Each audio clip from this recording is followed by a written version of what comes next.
Today on Green Country People and Places. I started working with the plasma torch and fell in love with it. I'm walking, yeah, indeed, I'm talking. There are people that have been around a while and just like, tunnels, Tulsa? What? There is a house in New Orleans. They call the rising sun. Oklahoma's Green Country. It's full of unique places and interesting people. So you milk a goat as opposed to a cow. Give me your wallet. So come along with us and enjoy the ride.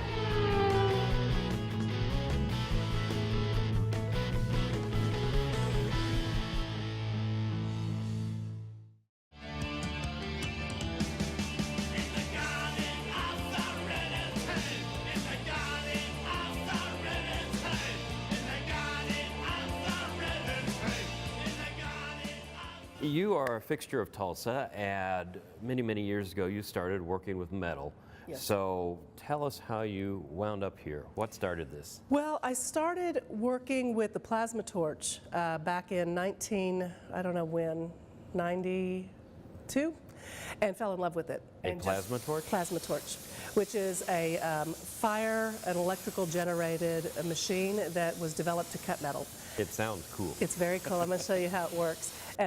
So I just got hooked, and I couldn't stop and just started doing all sorts of stuff. I started out doing petroglyphs, which are some examples of, I still do that kind of work, which is like ancient Indian rock art pieces, down to my own whimsical sculptures. And I raised 4 children, and a lot of my stuff is like representational of that, just my experience with whimsy and youth, and you know, I mean, I've branched out, but that's how I started, was this type of character right here, which I call Divas.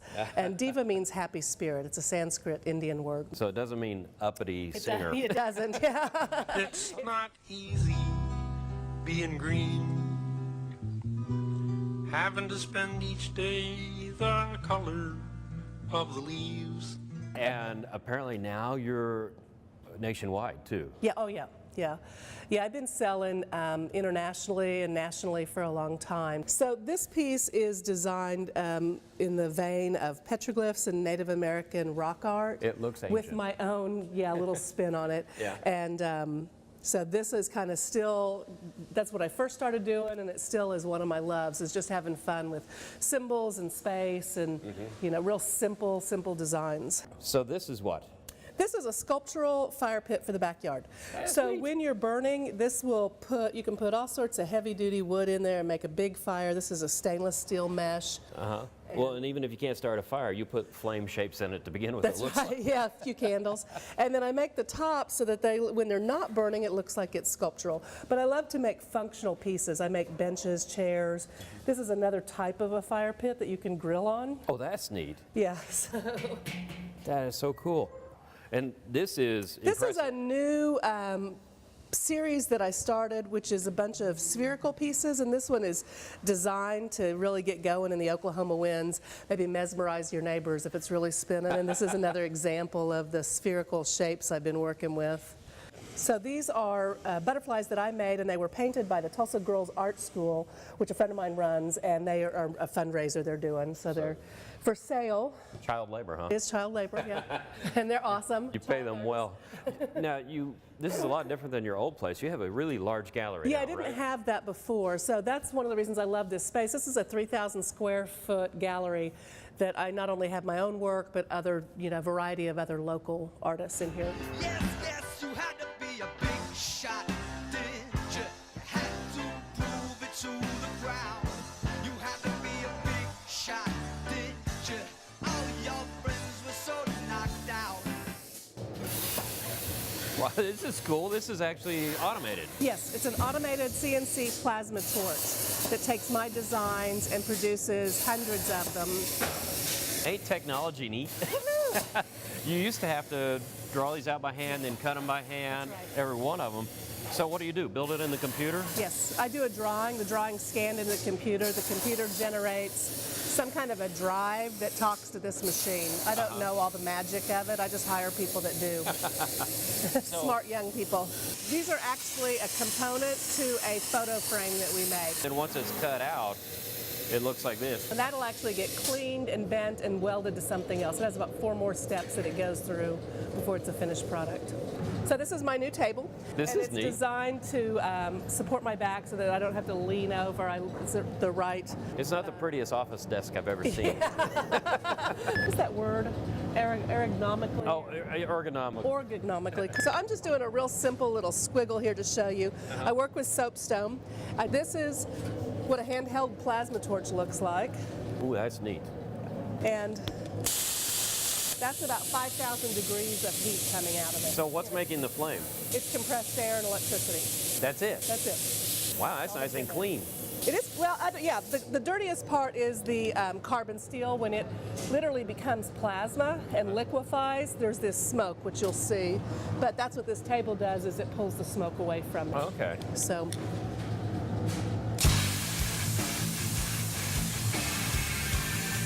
That is fast.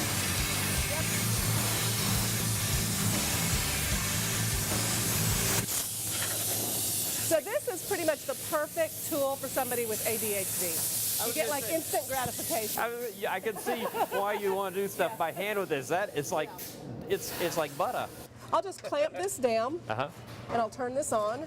Oh, an angle grinder? Yep, just a right angle grinder with a braided wire brush.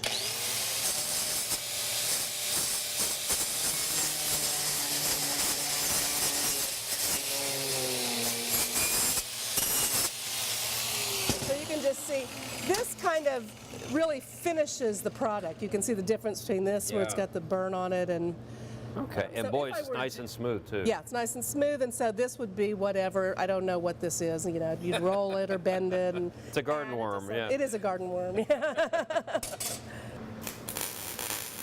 Well, this looks kind of neat. Is this like the next stage? This is the next stage. So this is my son Sam, and he's working with me now, and he is welding a flower to a base. So Okay. that's what he's doing. So why is the table metal and everything metal here? Well, this is actually ground. So when he's working on it, this has got an electrical ground to it, so you can work anywhere on this space and don't have to clamp. I don't think OSHA would approve of this either. Probably not. We have a little path we follow. You don't trust me by going first, huh? Okay. So what am I doing? So you are bringing the product to the shipping room right now. This has all been, This looks a little bit deadly. well, you know, How many sharp edges are here? So this is where you package and ship right. everything? This is just a part of our. Oh, that was bubble fun. wrap. Everybody loves I that. love that. Okay. And Wow. you can see here, so we've got other orders that are ready to be processed and shipped out. And so this didn't happen overnight, did it? No, Excuse me.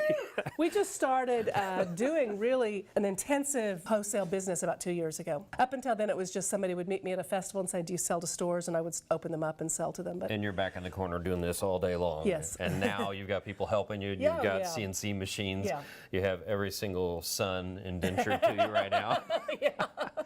Well, it's really neat because we did a show on RSU Public TV on you about 15 years ago. When I and it's just got started, yeah. Yeah, it's so nice to see how successful you become. And thanks for the update and the tour. You're welcome. Thank you for coming back.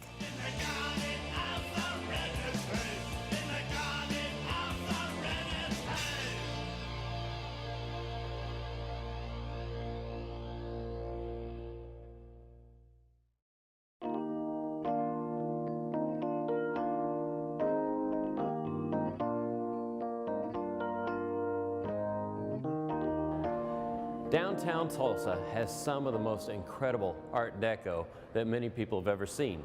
But there's also a really cool thing that most people have not seen, and that is a secret that Tulsa has. There are tunnels below downtown Tulsa. Well, Owen, you're with Bandana Tours, right? Yes, Bandana Tours of Tulsa.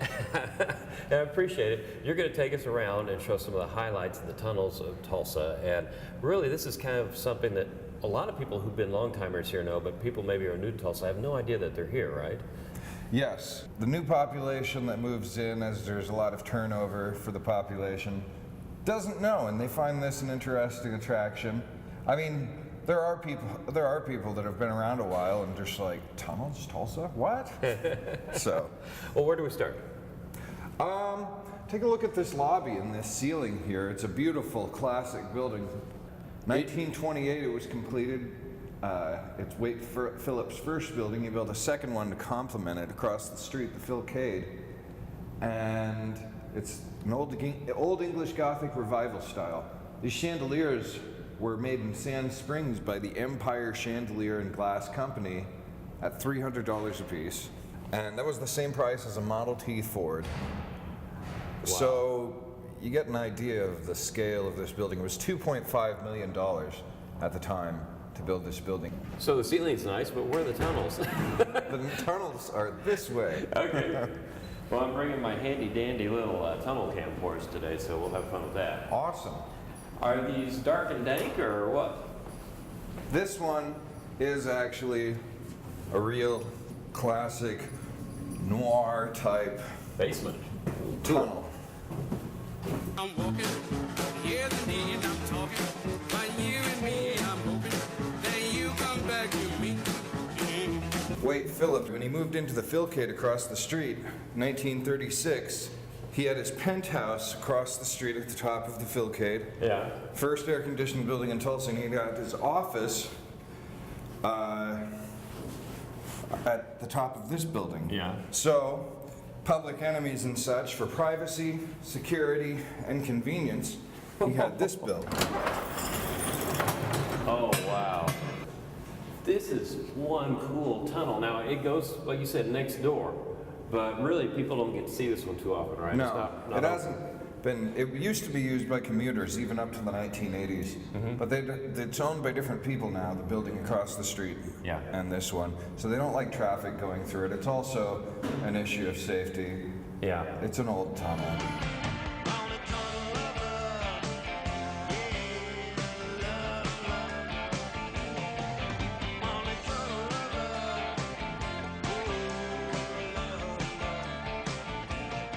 Okay.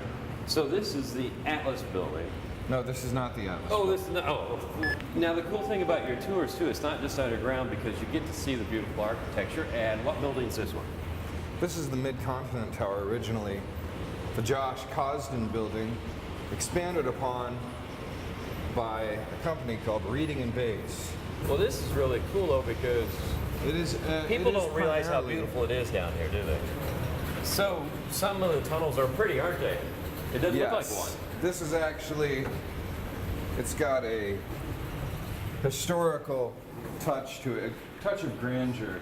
And there are pictures, as you can see, of Tulsa back in my. the day. Starting in 1896, there were only 700 people in the town at this time. Moving forward to 1909, you see a lot of progress. Wow. And the first picture was 700 people. The population of this second one is 7,000, 10 times what it was before, and you see all of the progress there. In just a little over 10 years.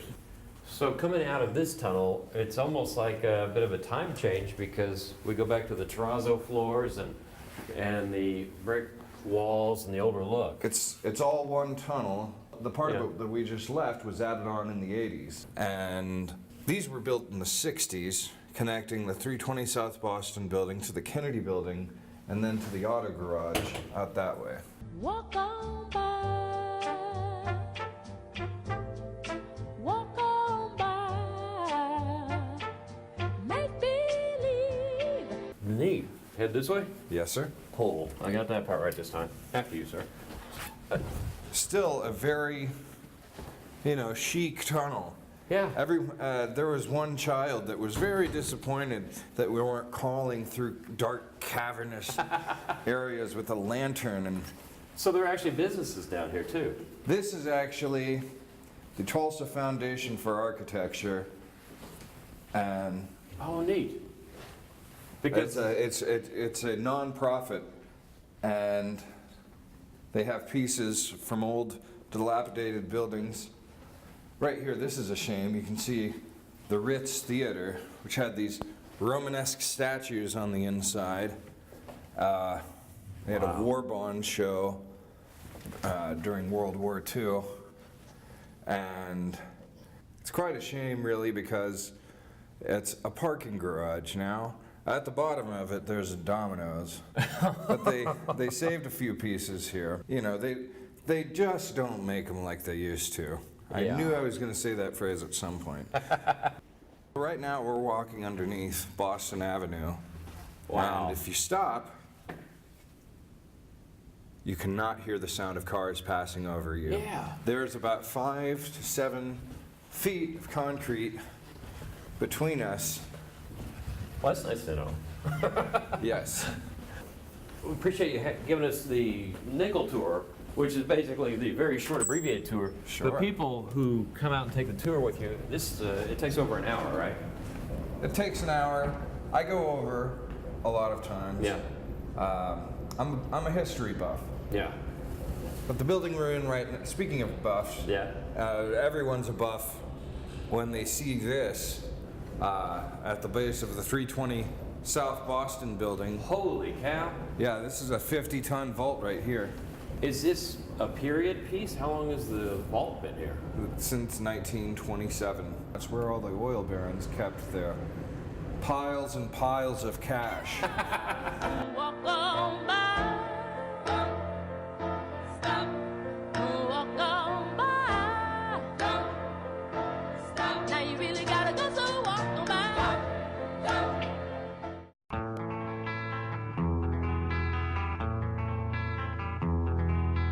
There is a house in New Orleans. They call the rising sun. You are the owner of this phenomenal building, and it's a lodge, right? And it's a very famous lodge. Very famous lodge. Started out being the Verdigris Club Lodge, and it's now named Skelly Lodge after Mr. Skelly, the oil man. So this was a oil men boys club, Yes, kind of? absolutely. It was all men that got it started. They were about 21 of them, and they formed what they call the Verdigris Club. They were very prominent, a very exclusive group, hand-picked, and they each paid $5,000, and then they acquired over 4,000 acres. Wow. And this was back late 20s and early 30s, and built this as their private hunting retreat. Who would have thunk this is hidden outside of Tulsa? When you drive Absolutely. into here, you're going through some little neighborhoods, and all of a sudden you go through a gate and down a long winding road, and this pops out. Yes. I mean, how'd they find this spot back then? This was the wilderness. And they wanted a special spot to get away from it all. Nobody knew about it, or they tried to keep it that way. People still in Tulsa today don't know it's here, and they're surprised when they come out. This place is literally a postcard. I mean, you're walking up these huge stone steps. I'm sure they're native stone from here. They're quarried here. Then you have this wonderful water feature with goldfish, and then you have this porch up here that is just incredible. This place, I was telling you off camera, and I got to share with everybody else. Whenever you come to this place, it's almost like a moment. I mean, this is really nice. It's different. I mean, it's hard to explain. But you step out here, you just kind of drop everything that's on your shoulders when you come here. It's a very neat place. And I think that's what those gentlemen were thinking too when they came out here. It was getting away from the hustle bustle. Since they were all so well known, they didn't have a lot of private time. So this was their private hunting retreat. Yeah. And they came out here individually or as a group. And I'm sure they did a little bit more than hunting. There's probably some stories that you don't Yes. know that we would like to know. Absolutely. We say if the walls could talk. Oh, yeah. And the floors and everything else. Yes, absolutely, absolutely. Green mansions high upon a hill. Green mansions. It's just a phenomenal view. I'm amazed they found this place. It is amazing. It's just a nice, peaceful area to come out and just enjoy the quiet. You occasionally hear an airplane, but that's just about all. And of course, you can hear the hummingbirds from here. You hear them over there. Yeah. And they're chirping around. That is just so impressive. Okay, this is huge. Big rocks. huge rocks. And you actually had somebody ask you once, when did you put these here? Yeah, right. I'm thinking maybe it was always here. It's pretty good size. So, but this leads into this whole area here, and this is where you hold events and weddings. Yes, we do. We do lots of weddings. They're so fun. Everyone's happy, and it's such a great occasion. Well, it's beautiful because, like, you have the posts over there, which are framing a place for the preacher and the bride and groom. Most people will have their ceremonies out at one of these locations out in the front yard, and then combination of reception options, indoor, outdoor. Some people use our little circle drive area, Yeah. but it makes for a nice gathering.